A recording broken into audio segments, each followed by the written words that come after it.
안녕하세요. 1학년 통합사회 A 디딤 영상 30번째 시간을 시작하겠습니다. 자, 이 단어는 문화 변동과 전통 문화라는 제목입니다. 교과서 216쪽, 학습지 101쪽부터의 내용을 함께 공부하도록 하겠습니다. 이 단원에서는 문화 변동의 요인, 문화 변동이 왜 일어나는지 그 내용을 잘 살펴주시고, 그 다음에 문화 변동의 어떤 모습, 양상이 요 세 가지가 있죠. 자, 요거를 잘 구분해 주시기 바랍니다. 사례 중심으로 하면 좋을 것 같네요. 그리고 현대 사회에서 전통 문화가 갖는 의의와 기능, 그 다음에 전통 문화를 창조적으로 계승한다는 것이 어떤 의미가 있는지, 자, 이런 내용들에 대해서 공부하도록 하겠습니다. 자, 먼저 문화 변동은 어떤 의미를 담고 있고, 그 다음에 왜 일어나는지, 그런 내용을 함께 공부하도록 할게요.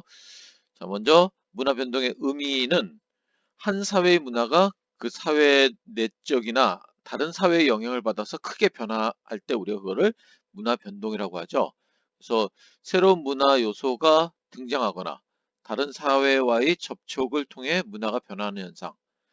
새로운 문화 요소가 등장하는 사례가 뭐가 있는지, 다른 사회와의 접촉을 어떤 형태를 통해서 하는지, 이런 게 중요하겠죠. 그래서 이런 현상을 문화 변동이라고 한다는 정도만 알면 될 것 같고, 그럼 여기서 문화 요소에는 뭐가 있을까요? 새로운 문화 요소가 등장한다고 했는데, 자, 문화 요소에는 요거 참고로 알아두시면 좋을 것 같습니다. 자, 물질 문화와 비물질 문화로 나누죠. 그래서 물질 문화는 인간이 만들고 사용하는 물질적인 모든 것과 그것을 만들고 사용하는 기술, 자, 우리가 이렇게 손으로 만질 수 있는 물질적인 것, 그런 것과 기술도 물질 문화에 속한다는 걸 기억해 주시면 되겠죠. 그래서 의복이나 건축물, 음식, 기술, 도구 이런 것들이 물질 문화에 해당되고, 그에 비해서 비물질 문화는 문화 요소 중에서 물질이 아닌 제도나 관념, 사상 이런 것들이 바로 비물질 문화라고 얘기할 수 있겠습니다. 언어, 지식, 가치, 규범, 법, 어떤 정치제도, 경제제도 이런 것들이 다 비물질 문화로 나눌 수 있겠습니다. 이런 어떤 물질 문화든 비물질 문화든 이런 것들이 어떤 새로운 것에 의해서 만들어지거나 아니면은 다른 사회의 접촉을 통해서 변화하거나 이럴 때 우리가 그것을 문화 변동이라고 얘기합니다. 자, 이게 교과서 216쪽에 있는 자료 더하기인데, 여기 보면은 그 잠자리에서 일어난 그는 파자마를 입고 있고, 이 파자마도 인도의 어떤 문화죠. 그리고 우산도 인도의 거고, 그다음에 신문을 사려고 내민 동전도 고대 터키에서 만들어진 거고, 담배도 브라질에서, 신문에 적힌 알파벳은 샘족이, 종이는 중국인들이 발명한 것이다. 이렇게 우리가 지금 현재 누리고 있는 여러 가지 문화도 우리 고유의 어떤 그런 형태는 거의 찾아보기가 쉽지 않다. 그래서 문화라는 것은 항상 외부적인 요인 또는 내부적인 요인에 의해서 변화할 수 있다라는 거, 그리고 새로운 어떤 문화로 만들어지는 그런 어떤 요구가 계속 이루어지고 있다는 거, 사회가 변화하니까 그런 것들을 이 사례를 통해서 알 수 있네요. 자, 그러면은 두 번째로 문화 변동의 요인에 대해서 살펴보도록 하겠습니다. 크게 내재적 요인과 외재적 요인으로 나눌 수 있습니다. 자, 내재적 요인에는 또 두 가지로 나눌 수 있죠. 전에 없었던 새로운 문화 요소를 만들어내는 거. 전에 없었던 거, 새로운 문화 요소를 만드는 거. 자, 발명이라고 합니다. 발명. 그래서 자동차를 만들어내거나 컴퓨터를 만들어내는 거. 이런 건 발명이 되겠죠.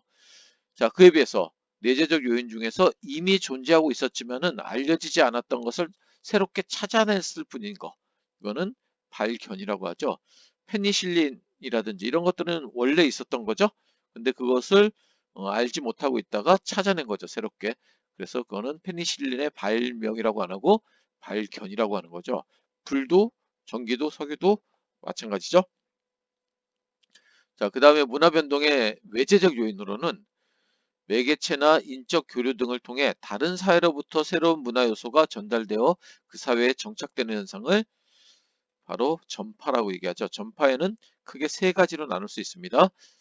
서로 다른 문화를 향유하는 사람 간의 직접적인 접촉에 의해 사람이 이동하는 거. 그러니까 매개체가 없는 거죠. 대중매체와 같은 매개체가 없이 사람에 의해서 직접 어, 접촉에 의해서 전파되는 거. 이것이 직접 전파가 되겠습니다. 자, 사례로는 요 사례는 수업 시간에 한번 같이 살펴보도록 하겠습니다. 간접 전파는 어떤 매개체가 있는 걸 얘기하는 거죠. 인쇄물이나 텔레비전, 인터넷 이런 것과 같은 매개체를 통해서 이루어지는 전파가 간접 전파가 되겠습니다. 그리고 다른 사회에서 전파된 문화 요소에 자극을 받아서 새로운 발명이 일어나는 거. 자, 일단 전파되고 그 다음에 그 사회에 그것이 영향을 미쳐서 새롭게 만들어지는 거, 발명되는 거. 그거를 바로 자극 전파라고 합니다. 자극 전파. 그러니까 전파와 발명이 동시에 전파되어서 발명이 이루어진다. 이렇게 생각하면 되겠네요. 자, 여기서 주의할 거는 한류 같은 경우에는 직접 전파일까요? 간접 전파일까요? 자, 한류 현상. 자, 이거는 직접 전파가 될 수도 있고 간접 전파가 될 수도 있는 거죠. 어떤 한류의 굉장히 많은 영향을 미치는 아이돌이 직접 어느 나라에 가서 영향을 미치는 경우에는 직접 전파라고 얘기할 수 있지만은 그 아이돌의 그런 여러 가지 영상을 통해서 매체를 통해서 만약에 영향을 미쳤으면은 그건 또 간접 전파라고 얘기할 수 있겠죠. 자, 이렇게 나눌 수 있겠습니다. 자, 문화 변동의 요인으로는 발명, 발견, 내재적 요인과 전파, 외재적 요인 이렇게 나눈다는 거. 특히 자극 전파는 전파된 이후에 새로운 어떤 발명이 일어나는 거. 그걸 자극 전파라고 얘기합니다. 자, 여기서 좀 더 알아보기 보면은 1차 발명과 2차 발명 이렇게 나눌 수 있네요. 발명은 존재하지 않았던 문화 요소를 처음으로 만들어내는 1차 발명과 이미 발명된 요소들을 조합하거나 응용하여 새로운 문화 요소를 만들어내는 2차 발명 이렇게 나눌 수 있습니다. 바퀴가 1차 발명의 결과물이라면은 바퀴와 다른 발명품을 조합하여 만든 자동차는 2차 발명의 결과물이다. 이렇게 얘기할 수 있겠네요. 자, 그 다음에 문화 변동의 양상은 어떻게 나타날까? 이렇게 되어 있는데, 자, 크게 세 가지로 나눌 수 있습니다. 먼저, 다른 사회의 문화 요소가 전파되었을 때, 기존의 문화 요소가 다른 사회의 문화 체계에 흡수되어서 소멸되는 현상. 기존의 문화가 없어지는 현상. 그거를 뭐라고 할까요? 그렇죠. 문화 동화라고 하죠. 문화 동화. 완전히 동화되어서 없어지는 거죠. 그래서 긍정적인 측면을 보면은 특정 사회의 문화가 환경의 변화에 맞추어 발전하는 현상이라는 긍정적인 측면도 있지만은 보통의 경우에는 전통 문화가 사라져서 구성원들에게 어떤 정체성의 혼란이 일어나는 거죠. 자, 이 문화 동화는 이 정체성이 없어진다는 거, 그런 특징이 있다는 걸 기억해 주시면 되겠습니다. 그리고 문화적 다양성이 훼손된다라는 그런 부정적인 측면도 있네요. 사례를 보면은 아메리카 인디언이 백인 문화와 접촉하면서 자기 문화를 상실한 거, 이런 사례를 들 수 있겠네요. 자, 그 다음에 외래 문화와 전통 문화가 독립성을 가지고 각각의 고유한 정체성을 유지하는 거죠. 정체성을 유지한 상태로 한 사회의 생활 양식으로 나란히 존재하는 문화 변동 양상을 문화 병전 또는 문화 공존이라고도 합니다. 문화 병전 또는 문화 공존이라고 하고, 두 사회의 문화적 정체성이 보존되면서 문화적 다양성이 실현된다는 그런 긍정적인 측면도 있고, 그에 비해서 문화적 소수자들은 사회적 차별이나 편견의 대상이 될 수도 있다라는, 다 그런 건 아니지만은 이런 어떤 그 공존되는 여러 가지 문화 중에서 어떤 문화적 소수자로서 사회적 편견의 대상이 될 수 있다라는 그런 부정적인 측면도 있다라는 거 알고 있으면 되겠습니다. 우리나라에서 한의학과 나란히 자리 잡고 있는 서양의학, 한의학과 서양의학이 같이 있죠? 우리는 함께라는 말이 중요하죠? 함께 있는 거죠? 자, 그럴 때 문화 병전 또는 문화 공존이라고 얘기합니다. 필리핀인들이 영어와 필리핀어를 함께 사용하는 거. 한국 내 중국인들이 차이나타운을 만들고 어떻게 하고 있죠? 그러한 어떤 중국 문화와 한국 문화를 함께 갖고 있는 그런 현상들이 바로 문화 병전이라고 얘기할 수 있겠습니다. 그 다음에 기존의 문화 요소가 전파된 다른 사회의 문화 요소가 상호작용을 통해 새로운이란 말이 중요하죠.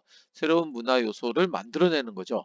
그럴 때 우리가 그거를 문화융합이라고 합니다. A라는 문화와 B라는 문화가 만나서 새로운 C라는 문화를 만들 때 우리가 그거를 문화융합이라고 얘기합니다.